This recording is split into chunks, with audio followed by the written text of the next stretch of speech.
नमस्ते, मेरा नाम है अपूर्वा। आप देख रहे हैं गुड न्यूज टुडे डिजिटल। तो जो शख्स आज बातचीत के लिए हमारे साथ मौजूद हैं वो है पल्लवी घोष। पल्लवी घोष पिछले 10 साल से ह्यूमन ट्रैफिकिंग पे काम कर रही हैं। लगभग 5,000 से ज्यादा लड़कियों को और ह्यूमन ट्रैफिकिंग के जो मामले हैं वो देख चुकी हैं, उन लोगों को बचा चुकी हैं। पल्लवी हमारे साथ हैं, तो मैं ज्यादा इंट्रोडक्शन ना देते हुए उन्हीं से जानना चाहूंगी कि उनका जो ये सफर रहा है वो कैसे शुरू हुआ, क्या क्या बीच में परेशानियां आई, ह्यूमन ट्रैफिकिंग को लेकर भारत में क्या कानून है, और कितनी जितनी भी कहानियां जो 10 साल में जो पल्लवी ने फेस की है, या 10 साल में जो पल्लवी के सामने जो कहानियां आई हैं उनके बारे में जानेंगे।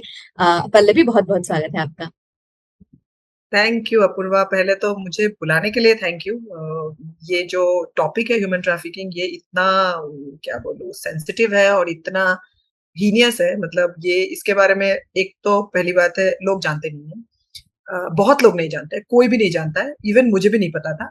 तो मेरा तो मैं बोलूंगी, जब मैं 17-18 साल की थी तो मैं एक बार पश्चिम बंगाल गई थी, वेस्ट बंगाल गई थी मैं।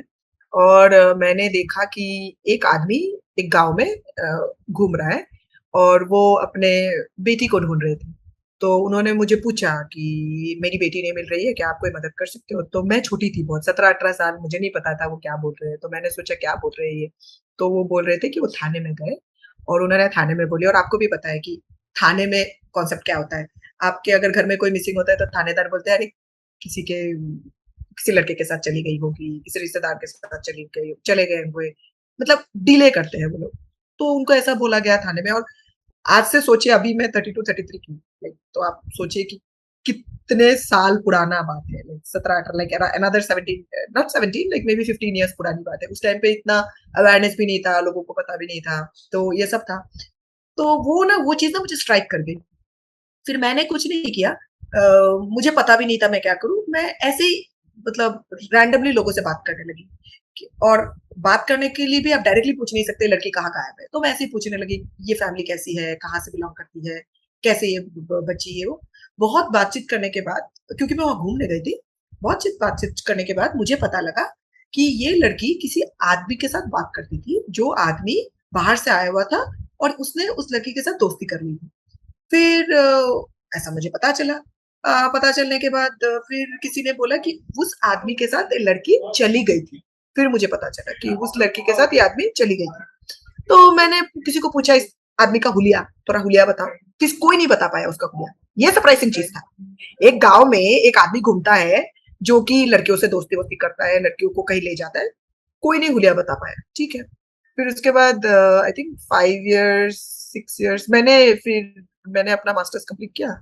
मास्टर्स कंप्लीट करने के बाद मैंने वहां पे अप्लाई किया, क्या बोलते हैं, बहुत सारे ऑर्गेनाइजेशन में अप्लाई किया। तो उसमें क्या हुआ, मतलब क्या बोलूं तुमको, मैंने बहुत सारे ऑर्गेनाइजेशन को अप्लाई किया।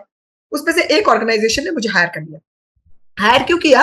क्योंकि मुझे सारे सोर्स एरियाज के लैंग्वेजेस पता थे। मतलब मेरे मास्टर्स की बात बोल रही हूँ, ये करीब 17 साल के, लाइक 4-5 साल बाद मेरे मन में ना वो था कि मुझे ना, फिर मैंने उसके बारे में पढ़ना शुरू किया, ह्यूमन ट्रैफिकिंग के बारे में। पहले तो मैं मिसिंग के बारे में पढ़ने लगी। पढ़ते पढ़ते पढ़ते पढ़ते कैसे कैसे कहीं कहीं ना कनेक्ट हो गया। मानव तस्करी, ह्यूमन ट्रैफिकिंग, लोगों को बहला फुला फुसला के जाता है एक जगह में, काम के वजह से, प्यार का झांसा देके, शादी के झांसा, ऐसे मैंने देखा। फिर मैं एक्सप्लोर करने लगी ह्यूमन ट्रैफिकिंग के बारे में। फिर तो मुझे खतरनाक से खतरनाक स्टोरीज पता लगने लगी। कलकत्ता की बसों में औरतें जाती है, फिर वो रेलवे स्टेशन में उतरती है। फिर ये जो ट्रैफिकर्स होते हैं, जो तस्करी करते हैं लोग, ये लोग घूमते रहते हैं, ठीक है, अच्छे अच्छे कपड़े पहन के। और वो लोग टारगेट ढूंढते हैं। कैसे टारगेट ढूंढते हैं? वो देखते हैं कोई अकेला तो नहीं है, किसी लड़की या लड़के का हाथ छूट गया अपने मम्मी पापा के साथ, उस बच्चे को पकड़ते हैं। कोई पानी पी रहा है, कोई बच्चा, मतलब ट्रैफिकर्स ना बहुत शातिर होते हैं।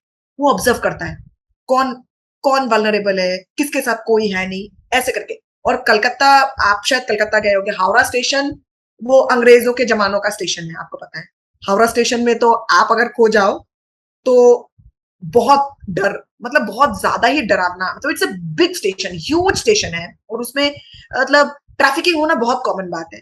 और क्योंकि इतनी गरीबी है, आप अगर पश्चिम बंगाल में जाओगे, आप अगर कोलकाता को छोड़ दो, आप 24 परगना को देख लो, आप कैनिंग को देख लो, आप क्या बोलते हैं, नॉट 24 परगना दो है, एक दक्षिण है, एक नॉर्थ है, दोनों है। फिर ऐसे 5-6 फिर डुआर्स है, जो आपके उस तरफ हो गया, क्या बोलते हैं, ये दार्जिलिंग वार्जिलिंग साइड हो गया। उन सारे जगहों में इतनी पॉवर्टी है, पॉवर्टी मतलब इतनी गरीबी है। कुछ-कुछ जगहों में तो लोग अपने पेट में टॉवल बाँध के रहते हैं। हम बंगाली में उनको गमछा बोलते हैं। इतनी गरीबी है, इतनी गरीबी है। लोग पत्ते बॉयल करके पानी पीते हैं, आप सोचिए। खाना छोड़ दीजिए, इस तरह की गरीबी है, और वो सब झारखंड-वारखंड उन सब जगहों में भी गरीबी है। तो इंसान हमेशा क्या चाहते हैं, अपनी ज़िंदगी को बेहतर करना। तो बेहतर करने के चक्कर में उसको लगता है दिल्ली में जाके बेहतर होगी, बॉम्बे में जाके बेहतर होगी, लेकिन उसको ये नहीं पता कि दिल्ली में जाके अगर उसको 20,000 रुपए तनख्वाह मिलेगा, तो उसको 5,000 तो किराया देना पड़ेगा। ये तो उनको पता नहीं लगता। तो ये सब मैंने बहुत पढ़ाई किया, बहुत पढ़ा-वढ़ा, फिर मेरे को लगा मैं क्या करूँ? उसके बाद मेरा प्लेसमेंट भी हो गया था। मैंने बोला क्या करना है, डेस्क जॉब नहीं करना है, लाइफ में कुछ इम्पैक्टफुल करना है। तो मैंने बहुत सारे ऑर्गेनाइजेशंस को अप्लाई किया। आउट ऑफ द ब्लू ये ऑर्गेनाइजेशन ने मुझे बुलाया। बुला के उन्होंने मुझे हायर किया। मुझे पता था क्यों हायर किया, बिकॉज़ मुझे बंगाली, ओडिया, नेपाली सब सब समझ में आता था, जो कि सोर्स एरिया के लैंग्वेजेज़ हैं, जहाँ से लड़कियों को वो किया जाता है, क्या बोलते हैं, ट्रैफिकिंग किया जाता है। फिर मैं गई, फिर मैं वहाँ पे हायर हुई एज़ अ रिसर्च ऑफिसर। मैं इंटरवेंशन ऑफिसर के हिसाब से हायर भी नहीं हुई। उन्होंने मेरा पूरा रिसर्च का बैकग्राउंड देखा, इसने इसमें भी रिसर्च किया, इसने भी रिसर्च किया, हायर किया। पर मैं ना रिसर्च में मुझे कोई इंटरेस्ट नहीं था। मैं सोचती थी मैंने इतना रिसर्च तो कर लिया, मैं क्या करूँ? मैं लैपटॉप में बैठी रहती थी।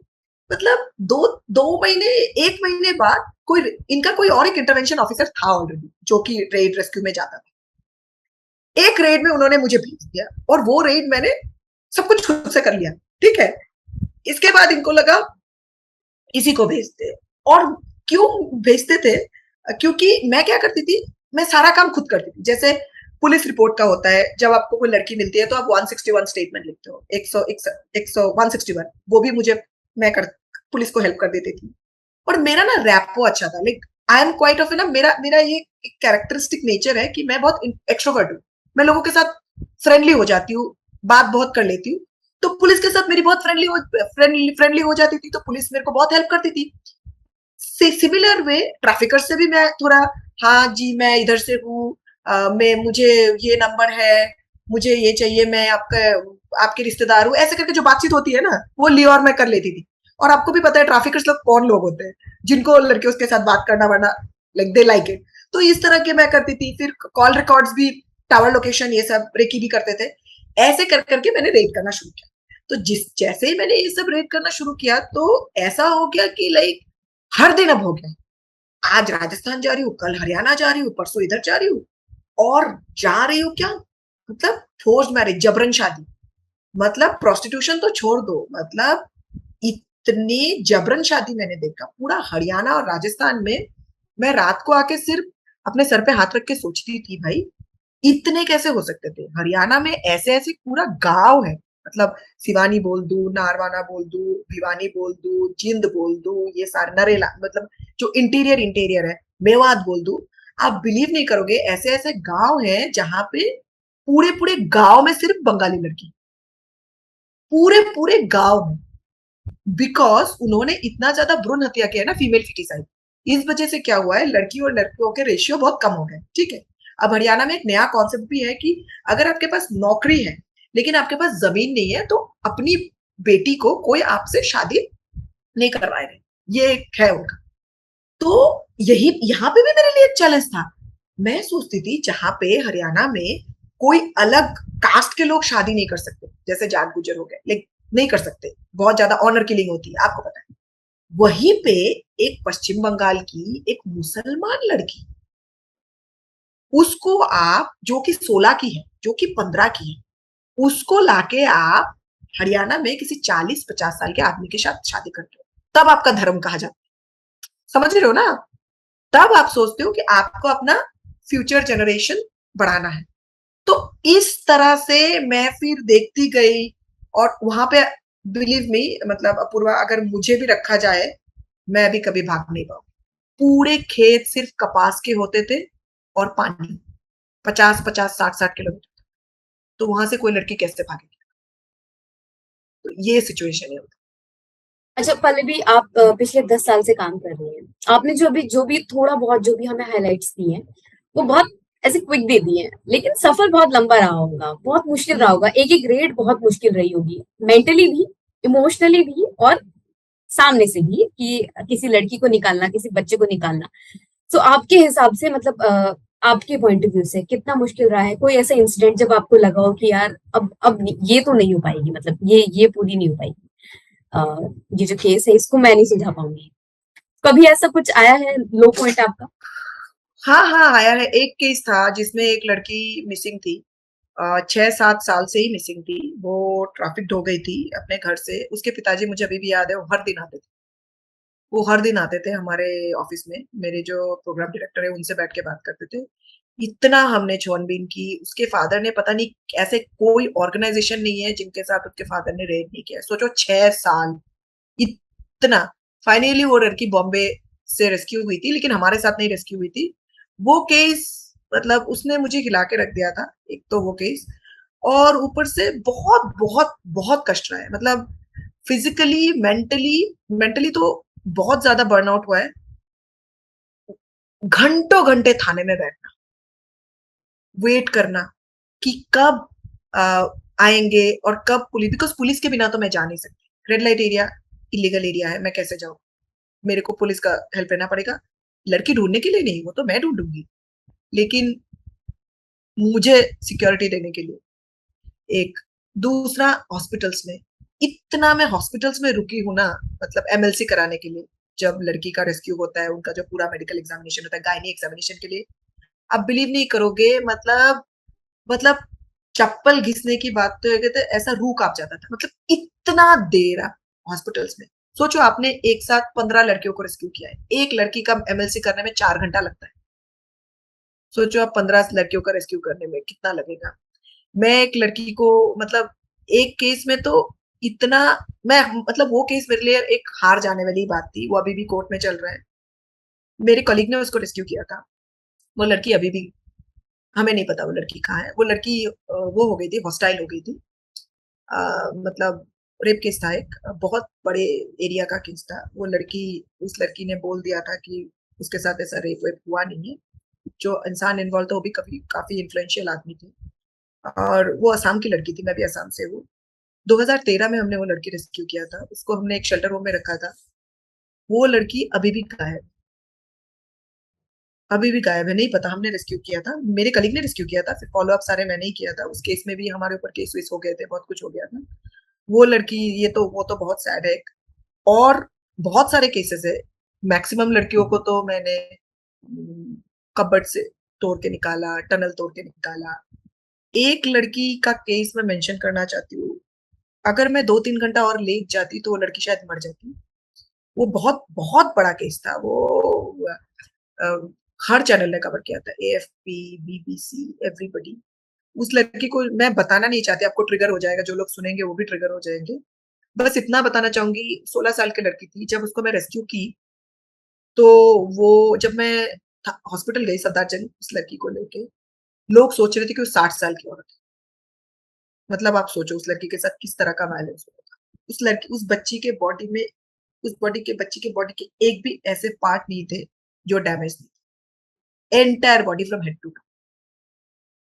और ऑन रिकॉर्ड कैमरा में कहना कितना इंपॉर्टेंट है, बट एक ही चीज मेंशन करूंगी उसके इंजरी के बारे में। उसके सर से, मैं जब उसको वहां ले गई थी, क्या बोलते हैं आपके, सर्जरी डिपार्टमेंट में डॉक्टर था, मुझे याद नहीं कौन डॉक्टर था, बट डॉक्टर के साथ कोई हेल्प नहीं था। डॉक्टर ने मुझे बोला, पल्लवी मुझे हेल्पिंग हैंड चाहिए। वो तमिलियन डॉक्टर थे। मैंने बोला हाँ जी, क्यों? उस लड़की के सर में मैगट्स थे। अब मैगट्स को हिंदी में क्या बोलते हैं, मुझे अप्रोप्रिएट शब्द याद नहीं है। इतने, हमने 4 से 5 बार हाथ घुसाया और इतने सारे मैगट्स थे। वो डॉक्टर ने मुझे बोला, अगर ये बच्ची और 2 घंटा लेट तुम रेस्क्यू करती इसको, फिर मर जाती। तो, और दुख की बात है कि आज के टाइम पे उस लड़की के साथ मेरा कोई कांटेक्ट नहीं। मैं उसके साथ 7 दिन हॉस्पिटल में थी। मुझे सबने मना किया हॉस्पिटल में उसके साथ रुकने के लिए, क्योंकि उसके पूरे बॉडी में इन्फेक्शन स्प्रेड हो गया था। वो, मतलब उसका पहले का फोटो और उसका बैटर्ड कंडीशन आपको दिखाओ तो मुझे लगा था ये नहीं रिकवर होगी। लेकिन मैंने मतलब 7 दिन में उसके साथ रही। लोगों ने बोला आपको भी इन्फेक्शन हो जाएगा वो, पर मैं रही। I am glad to say that वो पूरी रिकवर्ड है, पूरी सही है, पूरा उसका कंडीशन बेटर है। लेकिन दुःख की बात ये है कि मेरा उस लड़के के साथ कोई contact for whatever reason contact नहीं रह पाया। कुछ हुआ, लोग नहीं चाहते थे, व्हाटएवर का ये था। और वो जो एक्यूज्ड भी थी, वो भी स्कॉट फ्री हो गई। अब मैंने सुना है कि उनकी डेथ हो गई है, but she was scot free. मतलब कोर्ट ने उनको मतलब सेट फ्री कर दिया था। आप सोचिए इतना उस लड़की को टॉर्चर करने के बाद कोर्ट ने उनको सेट फ्री कर दिया। तो अगर आप बोलती हैं कि मुझे लगता है अब नहीं होगा, तो मैं तो अपने जुडिशियरी से हार गई। हमारा जो न्याय व्यवस्था है, उससे तो मैं कंप्लीटली हार गई हूँ। मुझे विश्वास है कि न्याय मिलेगा, लेकिन जो प्रोसेस है उससे मुझे नहीं लगता। मेरे जितने भी सर्वाइवर्स हैं, आप अगर बताओ तो पता नहीं नंबर मैंने इतने रेस्क्यू किए हैं, लेकिन शायद 6 से 7 लोगों को ही शायद जस्टिस मिला है, वो भी इतने सालों बाद। मैंने खुद भी कोर्ट में जाना बंद कर दिया विटनेस देने के, बिकॉज़ मैं थक गई हूँ। मतलब हर सुनवाई पे डिफेंस को कुछ हो जाता है, प्रोसिक्यूशन एब्सेंट हो जाती है, जज बीमार हो जाते हैं और मेरे जो सर्वाइवर्स हैं, उनको बार-बार कोर्ट आना पड़ता है, बार-बार। आप खुद सोचो, मैं अपना एग्ज़ाम्पल देती हूँ। आप सोचिए मेरा मुझे आपने रेड लाइट एरिया से रेस्क्यू किया है, मेरी मेरी रेस्क्यू हुई। अब मैं गाँव जा रही हूँ। ऑलरेडी मेरे ऊपर इतने लांछन लग चुके हैं, क्योंकि मैं रेड लाइट एरिया से रेस्क्यू हो चुकी हूँ।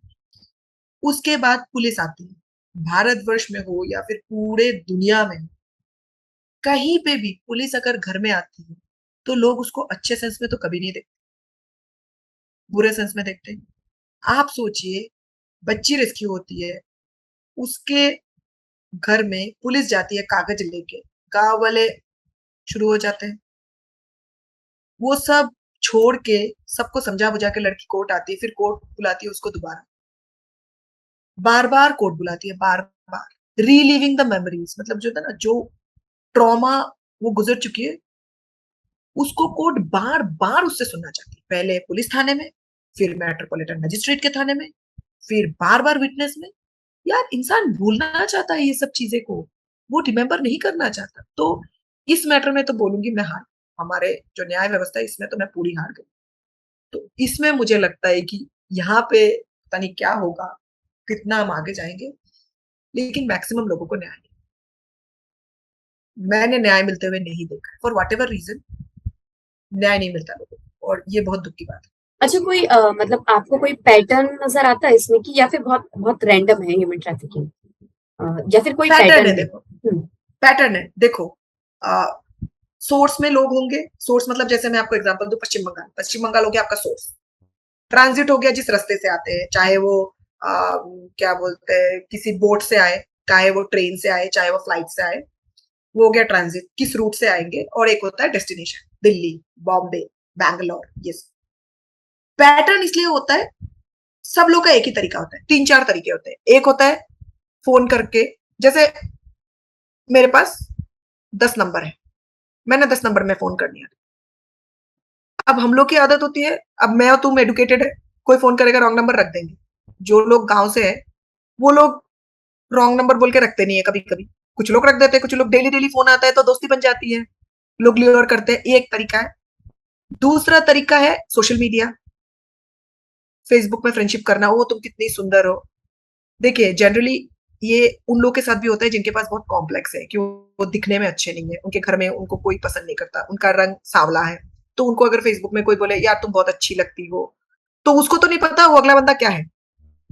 तो मतलब बहुत इजीली ना, सबसे इजी है वे है प्यार के झांसे में ट्रैफिकिंग करना, सबसे इजी। और सबसे अजीब बात ये है, पूरा ऑर्गेनाइज्ड रैकेट है, समझ रहे हो, पूरा चैनल है। लेकिन सबसे क्यों पकड़ने में नहीं आते ये लोग, क्योंकि जो सोर्स में बैठा होता है, जो पश्चिम बंगाल में बैठा हुआ है, उसको ट्रांजिट में कौन है उसके बारे में नहीं पता। उसको मोबाइल तो होते हैं ना, तो सबके बाल जैसे होते हैं, एक गिरता है एक एक टूटता है, तो आप कैसे पकड़ोगे इस रैकेट को। It's a big racket, it's a billion dollar industry, मतलब इतना पैसा आता है इसमें, बहुत मुश्किल है इसमें पकड़ना। एक को पकड़ लोगे चेन तोड़ नहीं सकते आप, बहुत बड़े-बड़े लोग भी इन्वॉल्व है इसलिए। अच्छा पल्लवी, आप इतने साल से काम कर रही हैं, कभी डर लगा, मतलब कोई थ्रेट मिला हो या कभी लगा हो कि यार अब डर लग रहा है, कोई सिचुएशन ऐसी आई हो? हाँ, हाँ, बहुत ज़्यादा। एक इंसिडेंट मैं तुमको स्पेसिफिकली बताना चाहती हूँ, ये 30,000 कोट की बहुत सारी इंसिडेंट्स मैं नहीं बताना चाहती हूँ, शायद ऑफ कैमरा बताऊँ बिकॉज़ इट्स नॉट मतलब वो नहीं बता सकती, जो भी रीज़न है। बट ये बताना चाहूँगी, ये था मैं 30,000 में थी, 4 लड़कियों को रेस्क्यू किया था जीबी रोड से। तो जीबी रोड के उस कोठे का जो केयरटेकर था, वो तब तक तो जान ही जाता था कि मतलब वो नाराज़ था मेरे ऊपर।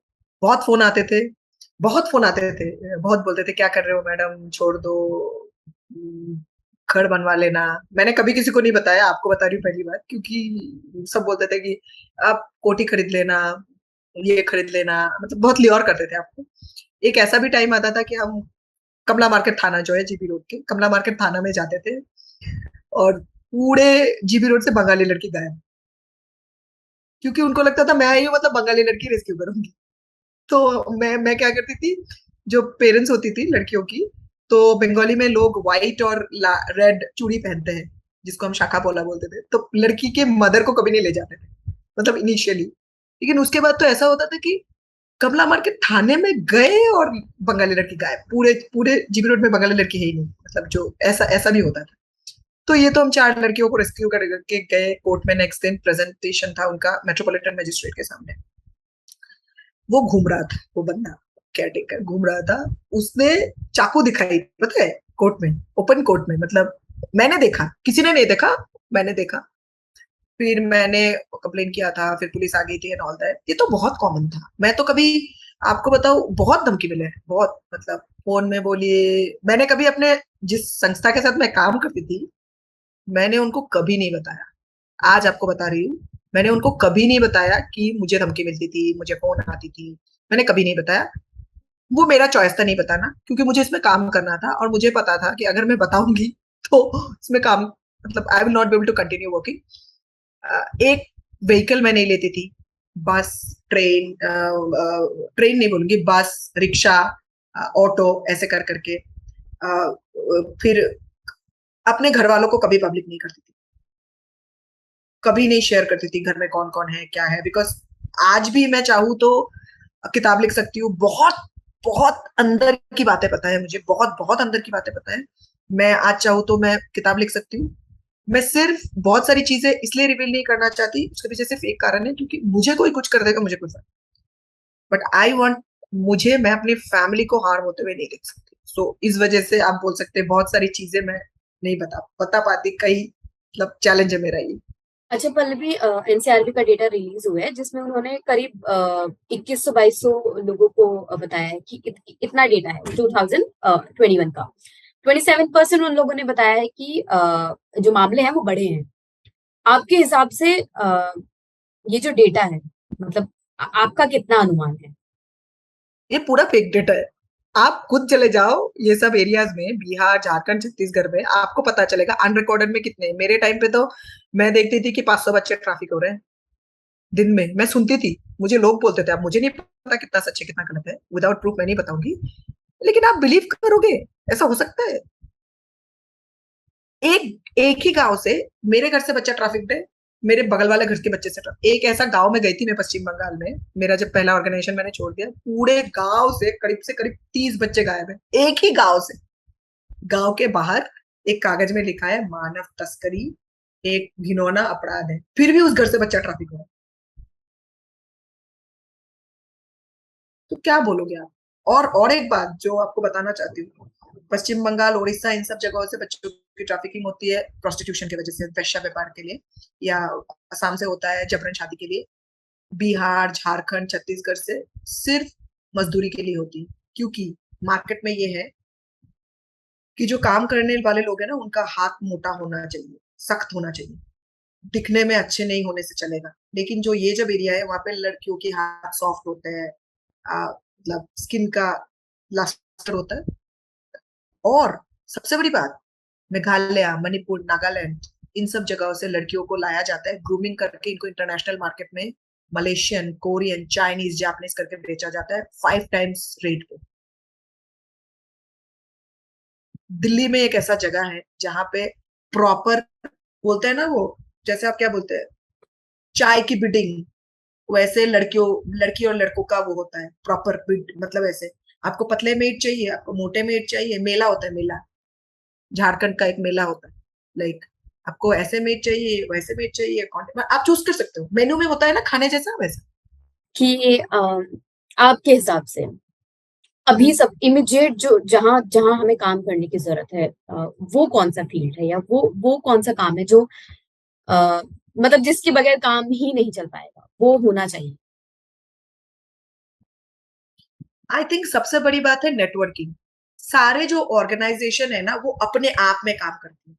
देखो, ये एक ऐसी क्राइम है जो ऑर्गेनाइज्ड है, हम सबको एक साथ मिल के इसके लिए लड़ना पड़ेगा, जितनी भी एनजीओ है सब अकेले अकेले अकेले अकेले काम कर। मुझे लगता है everybody should work together and maybe then कुछ हो सकता है, मतलब तभी रुकेगा, वरना पॉसिबल ही नहीं। Thank you so much Pallavi, हमसे पूरी जर्नी शेयर करने के लिए। Thank you so much.